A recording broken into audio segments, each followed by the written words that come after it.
नमस्कार. शुभदा विद्यालय यूट्यूब चॅनलमध्ये आपल्या सर्वांचं मनापासून स्वागत. आज आपण इयत्ता 10वीच्या वर्गाचा भूगोल विषयाचा तास घेणार आहोत. Social science geography paper second. या तासिकेला आपण भूगोलाचे बोर्ड क्वेश्चन पेपर आपण या ठिकाणी उत्तरासहित सोडवणार आहोत. असाच पेपर हा आपला उद्याचा असणार आहे. त्यासाठी हा व्हिडिओ अतिशय महत्त्वाचा ठरणार आहे. आपला भूगोलाचा पेपर कशा पद्धतीने सोडवायचा हे सुद्धा आपल्याला या ठिकाणी कळणार आहे. त्यासाठी आपल्या चॅनलला सबस्क्राईब करून बेल आयकॉनवर क्लिक करा. यासारखे नवनवीन व्हिडिओ पाहण्यासाठी आपल्याला डिस्क्रिप्शन बॉक्समध्ये दिलेली लिंक पहा. इयत्ता 10वी 12वी भूगोल काही महत्त्वपूर्ण सूचना या ठिकाणी दिलेल्या आहेत, त्या वाचा.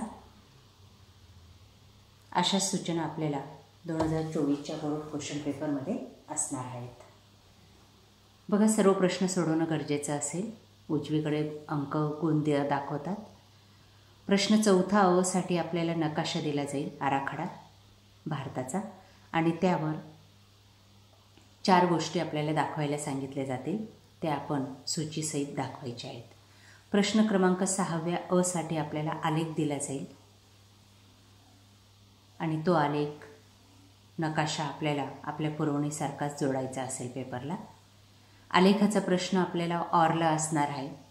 त्याच्याऐवजी आपण 6वा आ हा प्रश्न निवडला तर आलेख काढायची आपल्याला गरज नाही. फक्त त्या उरलेल्या 6 प्रश्नांची उत्तरं लिहायची असतील. आणि चौथ्या अ साठी हा प्रश्न आपल्याला कंपल्सरी असेल. त्यानंतर नकाशा काढण्यासाठी पेन्सिलचा वापर करू शकतात. शक्यतोवर आपल्याला आपल्या पेपरमध्ये नकाशा काढायची गरज येत नाही. उत्तरे देताना आलेख आकृत्या काढाव्या लागतील गरज असेल तर. निळ्या किंवा काळ्या शाईच्या पेनचा वापर करू शकतात. शिसपेन्सिलचाही वापर करता येईल. आकृत्या आराखडे काढण्यासाठी, सूची दाखवण्यासाठी किंवा नकाशातले ठिकाणं दाखवण्यासाठी सुद्धा आपल्याला पेन्सिलीचा किंवा रंगीत पेन्सिलीचा उपयोग करता येईल. पेन्सिलीने लिहिलेली उत्तरं ग्राह्य धरणार नाही. मात्र जे काही लेखी काम तुम्हाला करायचं असेल ते पेनानेच करावं लागेल. आपला हा पेपर 40 गुणांचा असणार आहे आणि त्यासाठी आपल्याला 2 तासाचा वेळ हा दिला जाईल. भूगोलाच्या पेपरमध्ये पहिला प्रश्न असेल योग्य पर्याय निवडा 4 गुणांसाठी. त्यामध्ये आपल्याला 4 गाळलेल्या जागा दिल्या जातील आणि त्यांचे 4 पर्याय असतील. त्यापैकी अचूक पर्याय आपल्याला निवडून ती गाळलेली जागा पूर्ण लिहायची असेल. बघा, या ठिकाणी स्पष्ट अशी सूचना दिलेली. उत्तरपत्रिकेत पुन्हा लिहा. म्हणजे पूर्ण गाळलेली जागा, भारताचे स्थान पृथ्वीवर उत्तर व पूर्व गोलार्धात आहे अशी गाळलेली जागा आपल्याला लिहिणं गरजेचं आहे. गणित सायन्समध्ये आपण लिहित नाही. तिथं फक्त हा पर्याय क्रमांक लिहावा लागतो, अ ब क ड बरोबरचा. पण आपल्या इतिहास भूगोलमध्ये तसं चालत नाही. आपल्याला पूर्ण गाळलेली जागा लिहिणं अपेक्षित आहे. बोर्डाकडनं तशीच सूचना आपल्याला मिळालेली, तरच आपल्याला त्या प्रश्नाचा 1 गुण मिळणार आहे. ही महत्त्वाची सूचना लक्षात ठेवा मित्रांनो. दुसरी गाळलेली जागा, ब्राझीलमध्ये आग्नेय तसेच ईशान्येकडून येणाऱ्या पूर्वीय वाऱ्यांपासून पाऊस पडतो. 3. भारत व ब्राझील या दोन्ही देशांची अर्थव्यवस्था विकसनशील प्रकारची आहे. 4. ब्राझीलचा सर्वाधिक भूभाग उच्चभूमीचा आहे. त्यानंतर प्रश्न दुसरा, जोड्या लावा. क्षेत्रभेट नमुना प्रश्नावली. पिको दी नेब्लिना ब्राझीलमधील सर्वोच्च शिखर. सर्वाधिक नागरीकरण गोवा. रिओ दी जनेरिओ पर्यटन स्थळ. या पद्धतीने आपण हा जो काही ब गट आहे चुकीचा तो लिहायचाच नाही आहे. त्याच्यासमोर आपण डायरेक्ट उत्तर लिहायचं आहे. 1 स्तंभ लिहायचा क्षेत्रभेट आणि त्याच्यासमोर 3 लिहायचं आहे नमुना प्रश्नावली.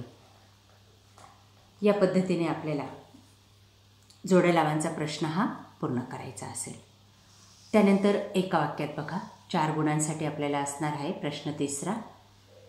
त्यामध्ये कोणत्याही 4 प्रश्नांची एका वाक्यात उत्तर आपल्याला लिहायची असतील. बघा, पहिलं, ब्राझीलमधील पर्जन्य छायेच्या प्रदेशाला अवर्षकोन चतुष्कोन या नावाने संबोधतात.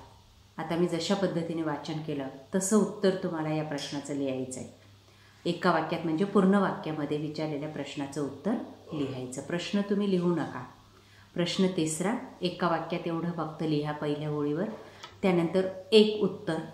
ब्राझीलमधील पर्जन्यछायाच्या प्रदेशाला आवर्षण चतुष्कोण, आवर्षण चतुष्कोणच्या खाली अंडरलाईन करा, या नावाने संबोधतात असं म्हणायचं आहे.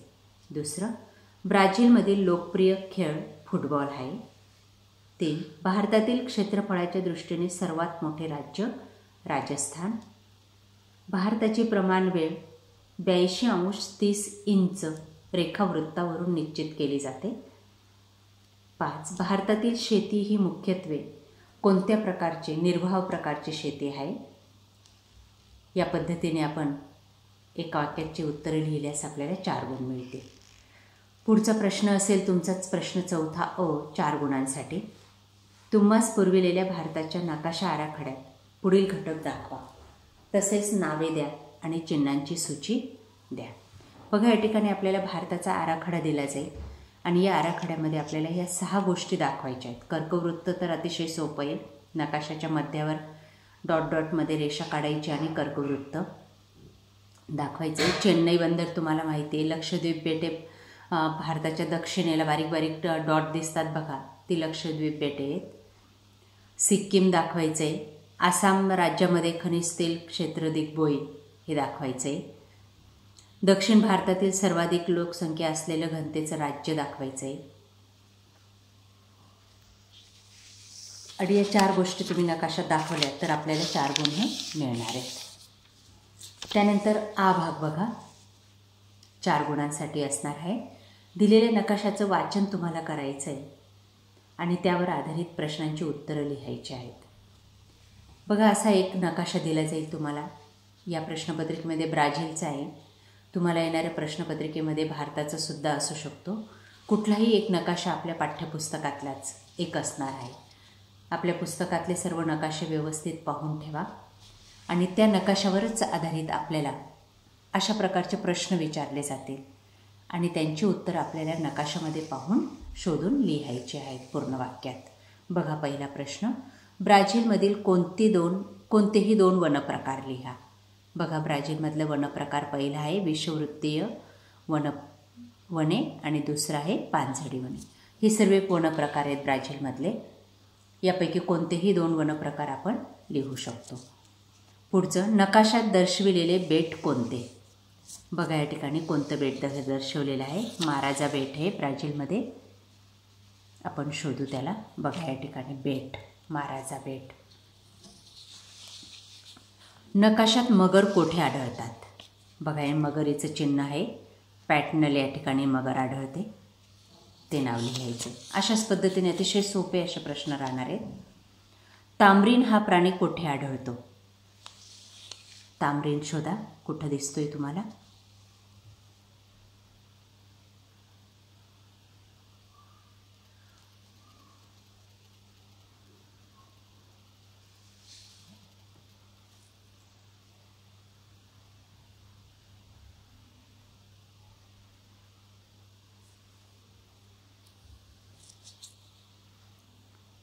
तामरीन दिसतोय का शोधा. दिसला तर मला कमेंट करा. या ठिकाणी दिलेलं नाही आहे.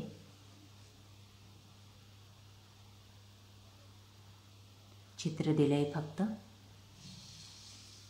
तामरीनचं. आणि हा तामरीन आपला उष्ण पानझडी वनांच्या प्रदेशामध्ये आढळतो. बघा, हा डार्क भाग या ठिकाणी.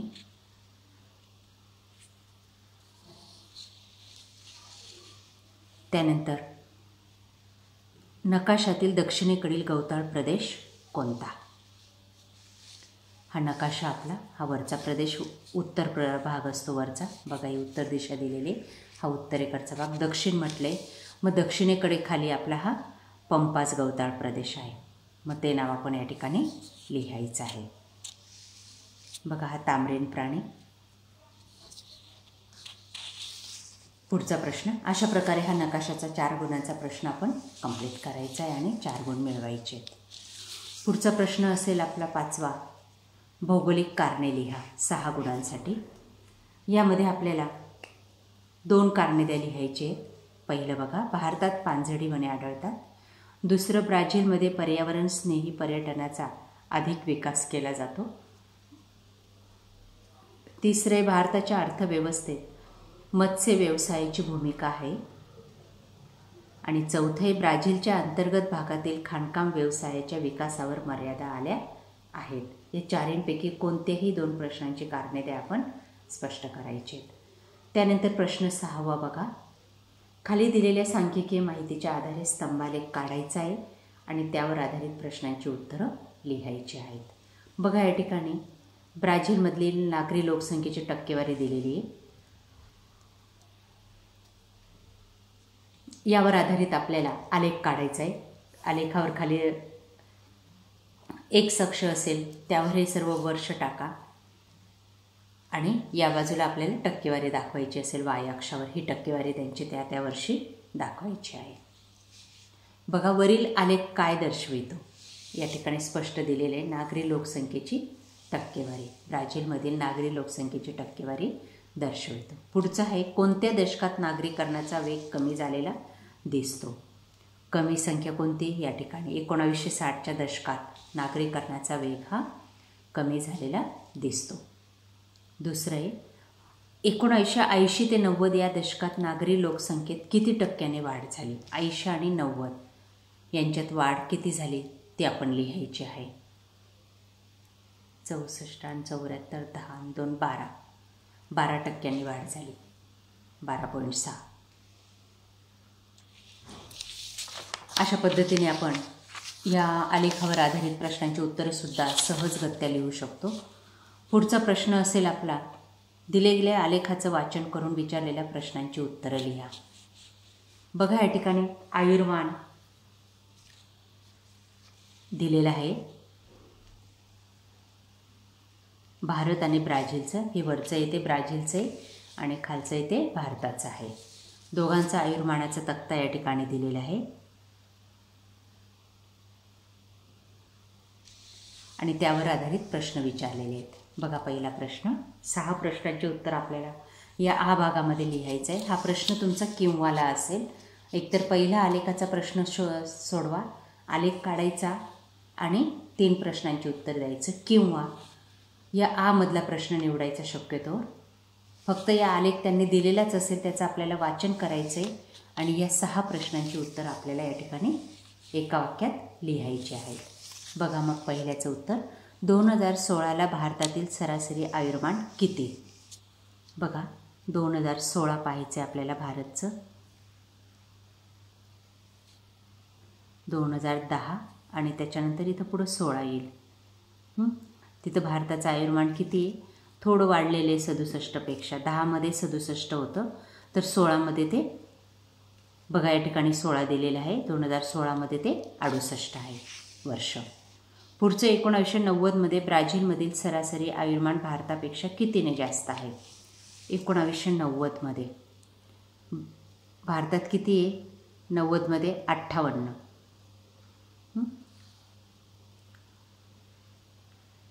किंवा 55 असेल आणि इकडं 65 आहे, म्हणजे ते 7 वर्षांनी वाढलेलं आहे. पुढचा प्रश्न, 1980मधील भारतातील सरासरी आयुर्मान हे ब्राझीलमध्ये कोणत्या वर्षी होते? तर ते आहे 1960. बघा, हे सरासरी आयुर्मान.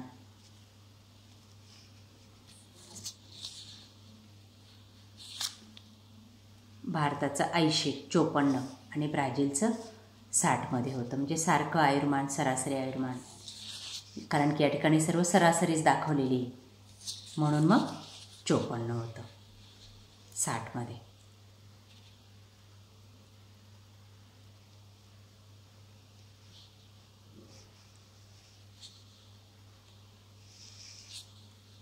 अशा प्रकारे भारताचं आणि ब्राझीलचं सरासरी आयुर्मान, ब्राझीलचं जास्त आहे, 75 आहे, म्हणजे ब्राझीलचे लोक जास्त जगतात, भारतातले कमी जगतात. 68 आहे भारताचं आता फक्त आयुर्मान सरासरी 2016मध्ये. आता ते थोडंफार वाढलं असेल अजून, 68चं 70पर्यंत झालं असेल. पुढचा प्रश्न बघा, 2010 ते 16 या कालावधीत सरासरी आयुर्मानातील वाढ कोणत्या देशात जास्त आहे? वाढ आपण मगाशी पाहिल्याप्रमाणे ब्राझीलमध्ये जास्त आहे सरासरी 75. 10 ते 16 या वर्षामध्ये 73 ते 75, भारतात 67 ते 68 आहे. पुढचं, कोणत्या देशात सरासरी आयुर्मान जास्त आहे? ब्राझीलमधलं जास्त आहे 75, भारतातलं 68च आहे. अशा पद्धतीने नकाशाचं निरीक्षण करून आपल्याला उत्तरं लिहायची. 1960मध्ये भारताचे आयुर्मान ब्राझीलपेक्षा किती वर्षांनी कमी होते? 1960 पाहायचे. ब्राझीलमध्ये 65 होतं, भारतात 49 होतं. कुठलं विचारलं आपल्याला? 1960. 1960मध्ये ब्राझीलमध्ये 54, इकडे 41 होतं. मराठीत अंक आहेत सगळे ते. आणि मग ते जवळपास 13 वर्षांनी कमी होतं. ते लिहायचं आहे. अशा प्रकारे हा नकाशाचा प्रश्न, आलेखाचा प्रश्न आपण सोडवायचा आहे. 6वा प्रश्न. त्यानंतर 7वा प्रश्न बघा. खालील प्रश्नांची सविस्तर उत्तरे लिहा, कोणतेही 2 8 गुणांसाठी. पहिला प्रश्न, तुम्ही क्षेत्रभेटीत सहभागी होणार असाल तर कशी तयारी कराल? वनक्षेत्रास भेट देण्यासाठी प्रश्नावली तयार करा. दुसरे, भारत व ब्राझील या देशातील हवामानाची तुलना करा. तिसरा प्रश्न आहे, भारताच्या मैदानी प्रदेशाची वैशिष्ट्ये कोणती? या तिन्ही प्रश्नांपैकी कोणत्याही 2 प्रश्नांची उत्तरं आपल्याला 4-4 गुणांसाठी सविस्तररित्या लिहायची.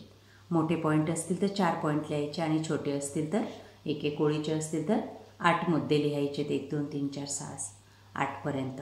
आणि मग तेव्हा आपल्याला कुठे या प्रश्नाला एका प्रश्नाचे 4 आणि दोन्ही प्रश्न मिळून 8 मार्क्स मिळणार आहेत. तेव्हा आपले पैकीच्या पैकी गुण मिळवण्यासाठी चान्सेस वाढतील. अशा प्रकारे विद्यार्थी मित्रांनो, आज आपण इयत्ता 10वीची भूगोल विषयाची बोर्ड क्वेश्चन पेपर आपण या ठिकाणी सोडवलेली सरावासाठी. असाच पेपर आपला उद्याचा असणार आहे. त्यासाठी सर्व विद्यार्थ्यांना शुभेच्छा. यासारखे नवनवीन व्हिडिओ पाहण्यासाठी आपल्या चॅनलला सबस्क्राईब करून आपल्या चॅनलला बेल आयकॉनवर क्लिक करा. आणि भूगोलाची उत्तरपत्रिका पाहण्यासाठी सुद्धा आपल्या चॅनलला भेट द्या. थँक्यू.